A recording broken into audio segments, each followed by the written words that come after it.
Okay, so onto the toolbox. On to the toolbox. All right, we're toolboxing. And so we're talking about dialogue today on the toolbox. Um, Dialogue. Oddly enough, it's something that we actually haven't written a whole lot of in either of these stories. I mean, I guess Sarah Joan has had a bit of dialogue with between her and Seth, um, but we haven't been terribly dialogue heavy at this point. I think we're still really like focused on building the world and and getting like inner character motivation nailed down or whatever. I think this Right. is just like it's absolutely something that you don't do right away with the story. I mean, I just think it's really hard to hear how characters talk until you know who they are. Um, and also, dialogue is really connected to dramatic structure. So if you don't have a strong sense of the storyline or this or what's happening in the scene in terms of how it drives the plot, then it can be a little bit difficult to really use dialogue, to exert force on those directions with the dialogue, which dialogue at its best does, right? Like dialogue at its very best is when it is intricately connected to character motivation. And so maybe that's where we'll start in talking about dialogue. um, so it's funny. I in the classes that I've taught, I always start the dialogue uh, session on by asking people what they think the purpose of dialogue is in a story, and 9 times out of 10, they say to impart information to the reader. Oh dear God, no. Right? And I think that that is the general conception, that that is how you impart information to the reader, is characters talking to each other about something that the reader needs to know about. And I'm not sure where this came from, but it's very common. And It came from movies. maybe it came from movies, but even Lots in of poorly written movies, movies. right, poorly written movies, even in screenplays, they, in the best screenwriting classes, they'll always tell you that, that's feather dusting.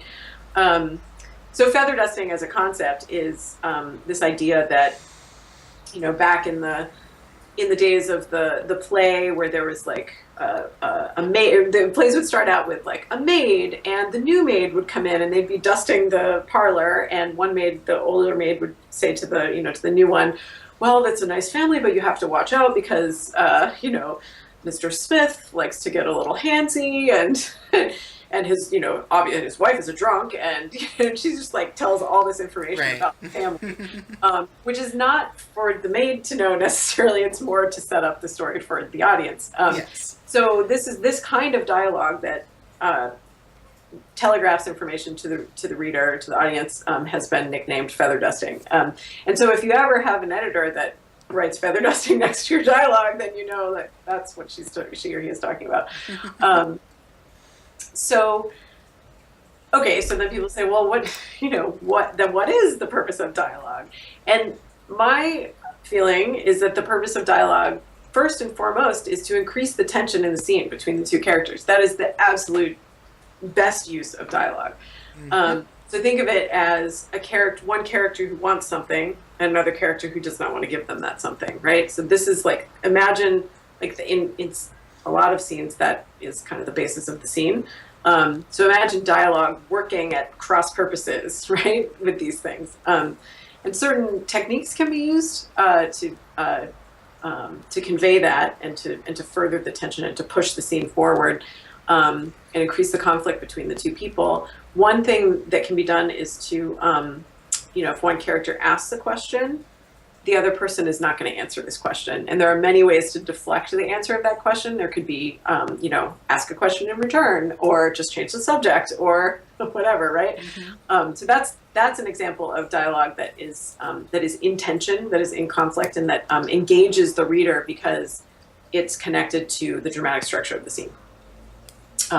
Maid and butlering, yes, that's good. I like that. The River Rover says that maid and butlering is the term that Yeah. has been used for this. Yeah. So let's see.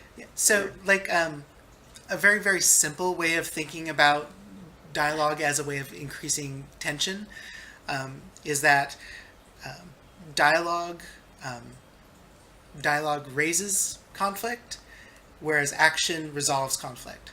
So, dialogue, action.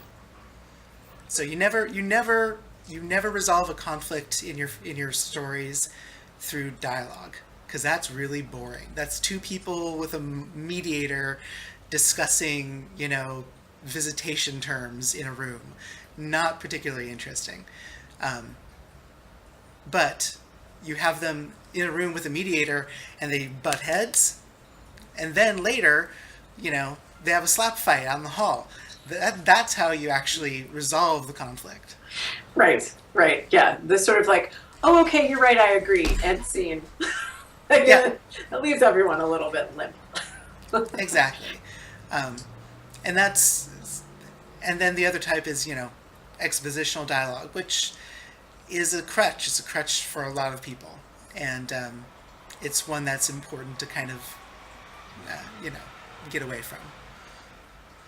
Another really great hallmark or another hallmark of really great dialogue is dialogue that is metaphoric. Anytime a line of dialogue can have a second meaning that speaks to the theme of the story, or is ironic in some way in the context of the scene, that's the high. I think that's the highest form of dialogue. There's a couple of really great lines in Hemingway's, I think it's The Sun Also Rises, that do this. One of them is, he's talking to this prostitute, and she says, she doesn't feel like doing something, or she doesn't want to do something because she doesn't just doesn't have the energy or whatever. And he says, are you sick? And she says, everybody's sick, right? So like, it means a lot of different things. It means just what it means in the context of the scene, that she just doesn't, she doesn't feel like doing whatever he's asking her to do. It means that, society is sick, right? She's actually talking about society. It also is a reference to the STDs that all prostitutes had at this time, right? So there's like 3 different meanings going on there. And it's, I think that if you can make your dialogue work that hard, really being conscientious about not only making it sound like the character who's saying it, not only work in tension with the scene and increase the conflict in the scene, but also to make it smart and metaphoric in reference to the theme and in the context of the book, then that's really, for me, that's like the highest level of dialogue. Mm-hmm. Now, it's not to say that you will never impart information through dialogue. There are going to be times when your point of view character doesn't have information, and they will, have a conversation with another character who will give the point of view character some information. But in that case, then the information that's being imparted is going to have an emotional impact for your point of view character. Which is itself a type of conflict. They may feel conflicted about the information they're getting. They may feel denial about the information. They may argue over the veracity of the information. It can still be sort of an information dump for the reader, but there's still a potential for tension and conflict there. Mm-hmm. Right. It's kind of doing double duty. It's not just imparting information to the reader. Right. Yeah. But the last thing you want to do is have 2 characters talking about information that they both know. Right. Yes. And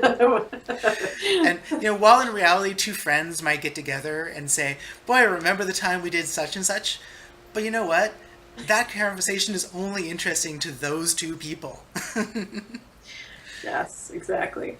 A couple other things, I do a lot of reading for contests, and you have to score these things, right? To score dialogue. And as as one of the writer's techniques and how they're using it. Another thing that I look for is dialogue that's, another thing I look for in the sense that it's a mark of someone who isn't using their dialogue in a really sophisticated technical way.